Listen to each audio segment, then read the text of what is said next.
ನಾನು ನೋಡ್ದಂಗೆ for the first time by elections ನಮ್ಮ ಹಿರಿಯೂರಿನಲ್ಲಿ. ಎಲೆಕ್ಷನ್ಗೂ ಮುಂಚೆ ಬಿಸಿಲಲ್ಲಿ ನಿಂತಿರೋರು ಛತ್ರಿ ತಗೊಂಡೋಗಿ ಹಿಡಿತಾರೆ, ಇನ್ನೊಬ್ರು ಬ್ಯಾನರ್ ಹಾಕಿ ಹಬ್ಬಕ್ಕೆ ವಿಶ್ ಮಾಡ್ತಾರೆ, ಇನ್ನೊಬ್ರು 4,000 ದಾನ ಮಾಡ್ತಾರೆ.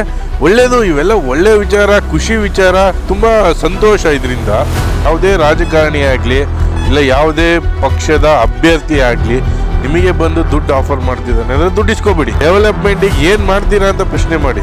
ಈಗ ಬರ್ತಿದಾರಲ್ಲ, ವೋಟ್ ಕೇಳ್ತಿದಾರಲ್ಲ, ಏನು ನಿಮ್ಮ ಐಡಿಯಾಲಜಿ ಏನಿದೆ ಅಂತ ಕೇಳಿ. ಈ ವಿಡಿಯೋಗೆ ನನಗೆ ಲೈಕ್ ಬೇಕು, ಫಾಲೋವರ್ಸ್ ಬೇಕು ಅನ್ನೋದು ನನಗೆ ಇಂಟೆನ್ಷನ್ ಇಲ್ಲ.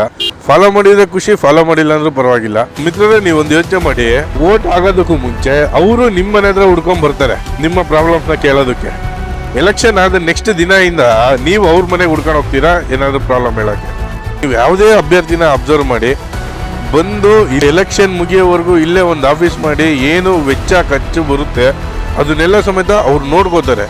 ಅದೇ ಎಲೆಕ್ಷನ್ ಆಗಿ ರಿಸಲ್ಟ್ ಬರೋವರೆಗೂ ಅವ್ರು ಊರಿಗೆ ಕಾಲಿಡಲ್ಲ. ಯಾವಾಗ ಬರ್ತಾರೆ ಯಾವಾಗ ಹೋಗ್ತಾರೆ ಅದು ಗೊತ್ತಿರಲ್ಲ. ಏನು ಡೆವಲಪ್ಮೆಂಟ್ ಆಗ್ತಿದೆ ಅದನ್ನು ಒಬ್ಬನ ಕೇಳೋಕ್ಕಾಗಲ್ಲ. ಒಂದು MLA ಅಂತಂದರೆ ಆ ಕ್ಷೇತ್ರದಲ್ಲಿ ರಕ್ಷಕ ಆಗಿರಬೇಕು. ಅವರು ನೋಡಿದರೆ ಭಯ ಪಡಬಾರ್ದು. ಒಂದು ಸರಿ ಕೂತು ಯೋಚನೆ ಮಾಡಿ, ಈ ಪ್ರಾಬ್ಲಮ್ಗೆ ಮೇನ್ ಸೊಲ್ಯೂಷನ್ ಎಲ್ಲಿಂದ ಬರಬೇಕು ಅಂತ. ಫಸ್ಟ್ ನಾವು ಚೇಂಜ್ ಆಗಬೇಕು. ಆ್ಯಕ್ಚುಲಿ ನಾನು ಚೇಂಜ್ ಆಗಬೇಕು. 500 ರೂಪಾಯಿ ನೋಟು ಕೈಗೆ ಹಾಕ್ತೀವಿ ಓಟು ಅಂತಂದವ್ರಿಗೆ ನಾವೇನು ಮಾಡೋಕ್ಕಾಗಲ್ಲ.